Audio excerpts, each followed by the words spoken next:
आवाज मानदेशाचा।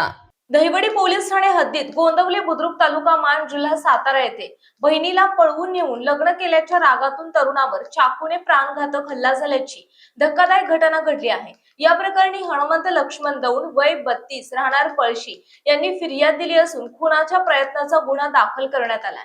24 एप्रिल 2026 रोजी दुपारी 1:15 वाजण्याच्या सुमारास गोंदवले ते म्हसवड रस्त्यावर ही घटना घडली आहे।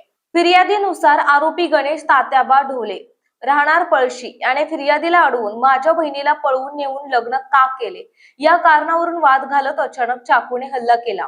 यावेळी त्याच्या सोबत असलेल्या 4 ते 5 अनोळखी इसमांनीही फिर्यादीला पकडून खांदा, बरगडी आणि डोळ्याखाली वार करत बेदम मारहाण केली। तसेच दाजी काळे आणि विनायक ढोले यांनाही मारहाण करण्यात आली।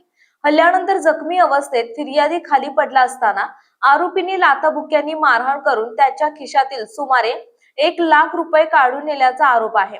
या प्रकरणी गुन्हा क्रमांक 114/2026 नुसार BNS कलम 109, 119, 2, 189, 2 आणि 189(4) अंतर्गत गुन्हा दाखल करण्यात आला असून मुख्य आरोपी गणेश ढोले याची नोंद झाली आहे। इतर आरोपी फरार आहेत। या घटनेचा पुढील तपास महाराष्ट्र पोलीस उपनिरीक्षक S.A. धोंगडे करीत असून उपविभागीय पोलीस अधिकारी रणजित सावंत आणि प्रभारी अधिकारी सहाय्यक पोलीस निरीक्षक दत्तात्रय दराडे साहेब यांच्या मार्गदर्शनाखाली तपास सुरू आहे।